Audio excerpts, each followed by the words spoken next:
Hello students, yesterday we studied Rashida's question. ये girl है, ये लड़की है, दिस इज़ द गर्ल।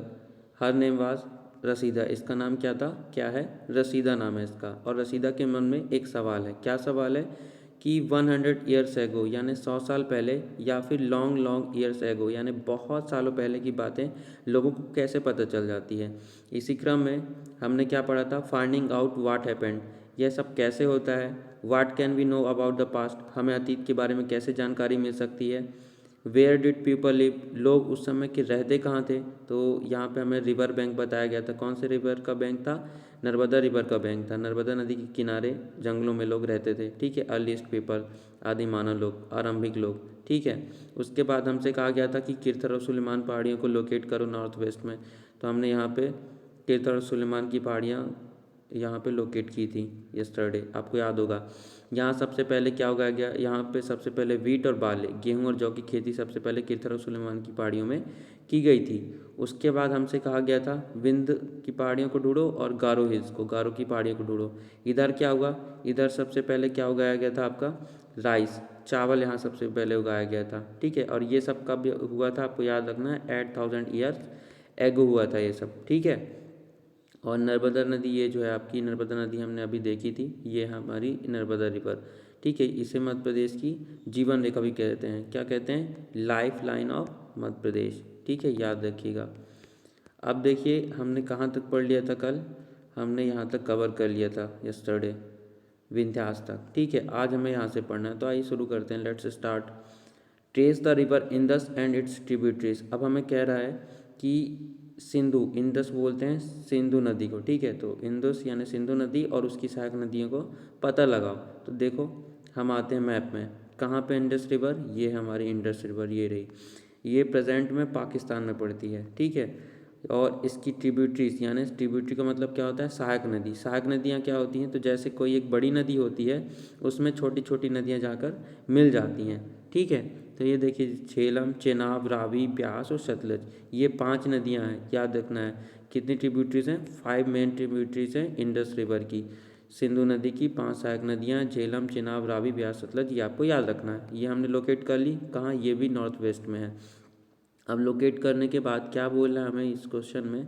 देखिए यहाँ पे बताया कि ट्रिब्यूटरीज हैं क्या।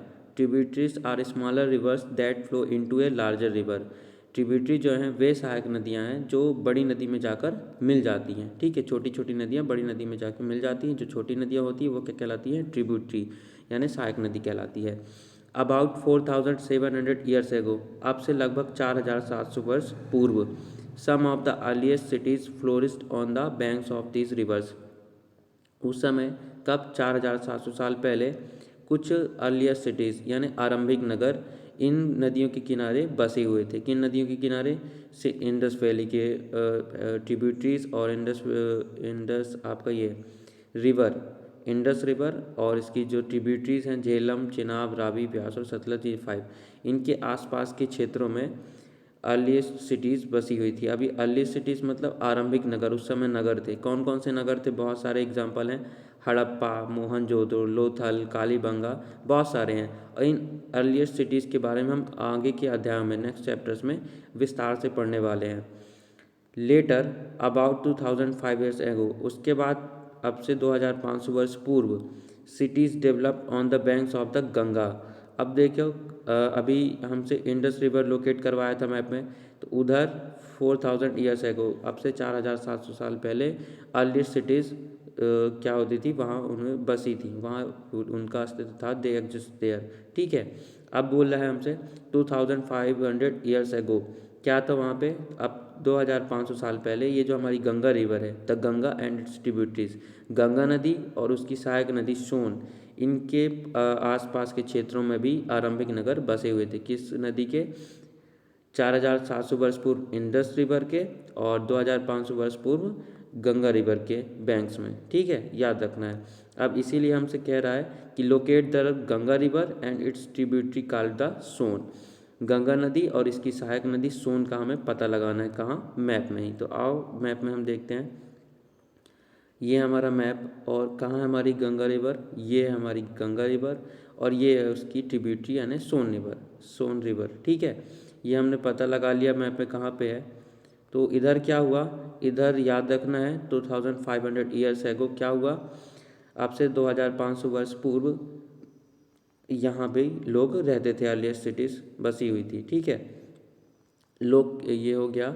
इन ancient times the area along these rivers to the south of the Ganga was known as Magadha, now lying in the state of Bihar. याद रखना है, इन एंशियंट टाइम्स मतलब प्राचीन समय में, पुराने समय में, यानी यही 2500 वर्ष पूर्व।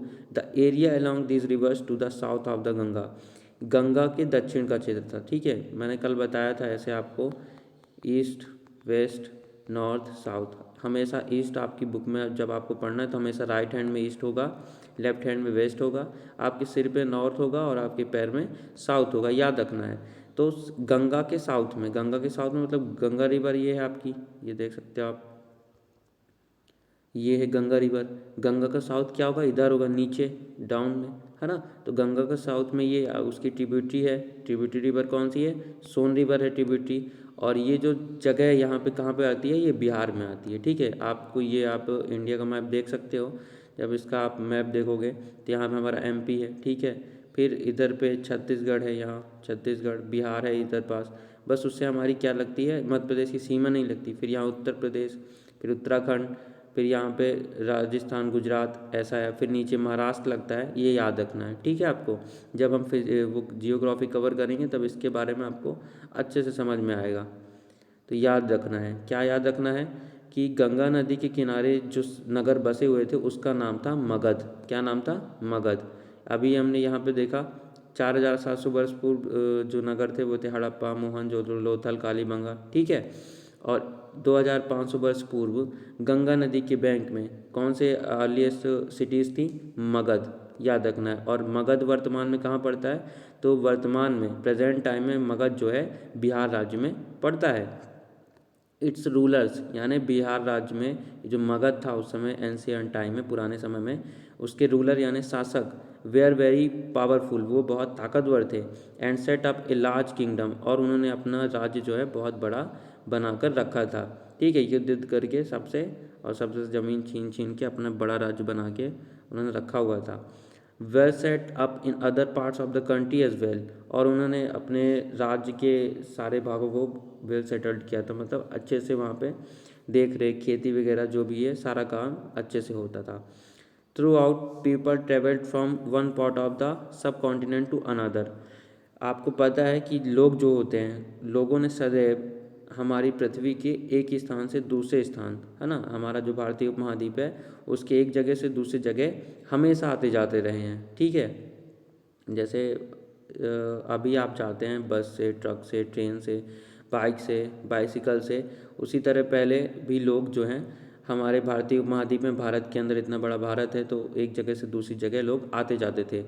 अब आने जाने में कुछ परेशानियां भी आती थी। क्या परेशानियां आती थी, the hills and high mountains including the Himalayas, deserts, rivers and seas made journeys dangerous in at times.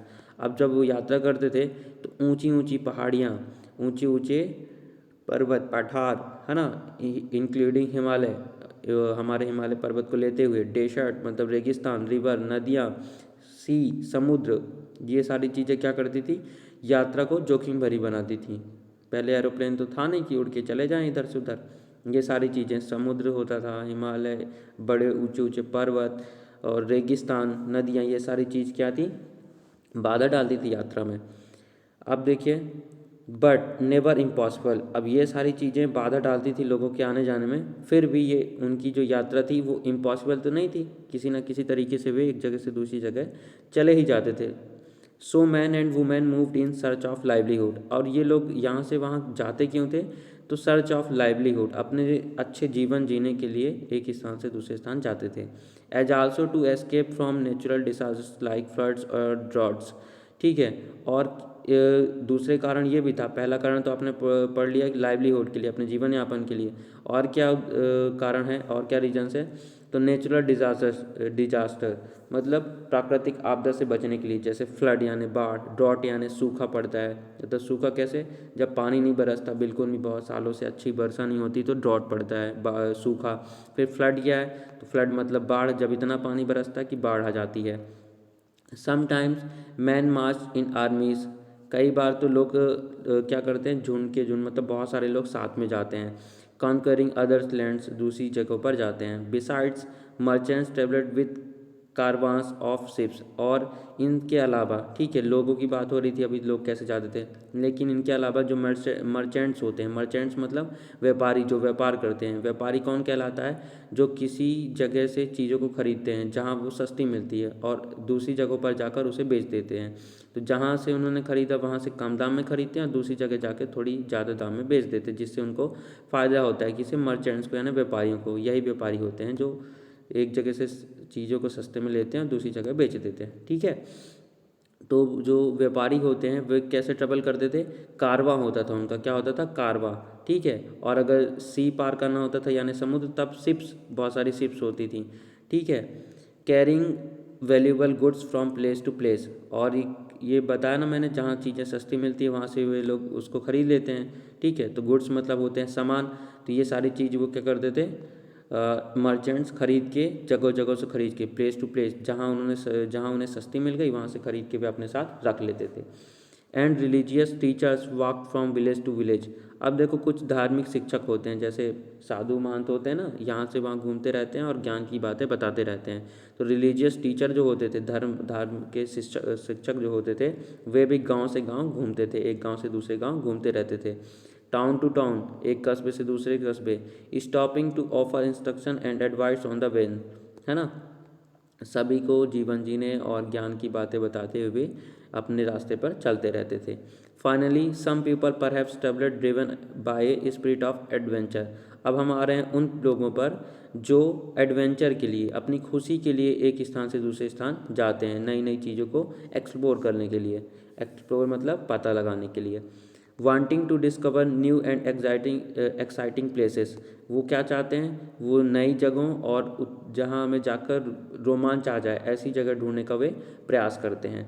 All this led to the sharing of ideas between people, है ना। इन सब से क्या होता है, लोगों को ये जो लोग जाते हैं नई नई जगहों को खोजबीन करते हैं, है ना, तो सब कोई एक जगह से दूसरे जगह जाते हैं तो अपने विचारों को, जो एक दूसरे के थॉट्स होते हैं, ठीक है, हम यहाँ रहते हैं, हमारा कैसा रहन सहन है, ये सब, और वो जहाँ रहते हैं दूसरी जगह पे उनका कैसा रहन सहन है, वो कैसे खाना बनाते हैं, कैसे कपड़े पहनते हैं, अलग अलग चीज़ें, बहुत सारी चीज़ें होती हैं जो लोग एक दूसरे से शेयर करते हैं और हमें पता लगता है कि कैसा है, उनका क्या था, हमारा क्या था। और फिर उनकी जो अच्छी चीज़ें होती हैं हम उनको अपने में क्या कर लेते हैं, फॉलो करने लगते हैं। जो उनकी चीज़ नहीं है सही वो फॉलो नहीं करते, और जो हमारी अच्छी चीज़ें रहती हैं वो उन्हें फॉलो कर लेते हैं, ऐसे रहता है। अब देखिए, look at map one once more. अब हमें कह रहा है कि मानचित्र एक बार फिर से नज़र डालिए। Hills mountains and seas from the natural frontiers of the subcontinent. ये जो हमारा भारतीय उपमहाद्वीप है, ठीक है, इधर हिल्स हैं, पहाड़ियाँ हैं, माउंटेन है ना, समुद्र भी है, और नेचुरल फ्रंटायर्स है। नेचुरल फ्रंटायर्स मतलब ये जो बॉर्डर होती है, आप समझ सकते हैं, बॉर्डर जो होती है, देश की सीमा जिसे बोलते हैं, ठीक है। तो ये नेचुरल है लगभग लगभग, ये देख सकते हो आप, ये हमारा मैप वन है। इधर हमारा अराबियन सी है, ये बे ऑफ बंगाल है, बंगाल की खाड़ी है, यहाँ पे इंडियन ओशन है, ठीक है। तो ये सारी चीज़ें हैं, तो इनकी वजह से ये जो हमारा भारत देश है, इसकी जो ये बॉर्डर बनी है मिट्टी वाली, ये कौन निर्धारित कर रहा है? नेचुरली डिसाइड हो रही है यहाँ से, समुद्र की वजह से, ठीक है। और यहाँ पे हमारा हिमालय पर्वत है, ये यहाँ पे हमारा नेचुरली क्या कर रहा है, बॉर्डर को डिसाइड कर रहा है, ठीक है। यहाँ पे ये सिंधु नदी की वजह से, ठीक है। ऐसे हमारे जो हमारा इंडियन सब कॉन्टिनेंट है, तो ऐसे क्या होता है, डिसाइडेड है naturally. While it was difficult to cross these frontiers, और इन फ्रंटायर्स यानी इन बाउंड्रीज को, इन बॉर्डर्स को क्रॉस करना जो है डिफ़िकल्ट है यानी कठिन है थोड़ा। Those who wanted could and did scale the mountains. अब लेकिन जो लोग पार करना चाहते हैं वे पार कर लेते हैं, है ना, इन ऊंची ऊंची पहाड़ियों को, दुर्गम पहाड़ियों को। क्रॉस द सीज, इतने गहरे और इतने दूर, इतना गहरा और इतना वृहद होता है सी, है ना, उसे भी वो पार करते हैं। People from across the frontiers also came into the subcontinent and settled here. और हमारे भारतीय महाद्वीप में, इंडियन सब कॉन्टिनेंट में दूसरे देशों से भी लोग आकर बस गए, सेटल्ड हेयर, यहाँ आकर क्या कर गए, बस गए, रहने लगे। These movements of people enriched our cultural traditions। अब ये दीज मूवमेंट, ये जो मूवमेंट होती थी है ना, लोग यहाँ से वहाँ आते जाते थे, इससे क्या हुआ, हमारा जो कल्चरल ट्रेडिशन है ना, कल्चरल ट्रेडिशन मतलब हमारी जो संस्कृति है उसमें थोड़ा सा क्या पड़ा, फ़र्क पड़ा। ठीक है, अब देखिए, people have shared new ways of carving stone, composing music and even cooking food over several hundred of years. ठीक है, कई सौ वर्षों से लोग पत्थर को तराशने, संगीत रचने और यहाँ तक कि भोजन बनाने के नए तरीकों के बारे में एक दूसरे के विचारों को अपनाते रहे हैं।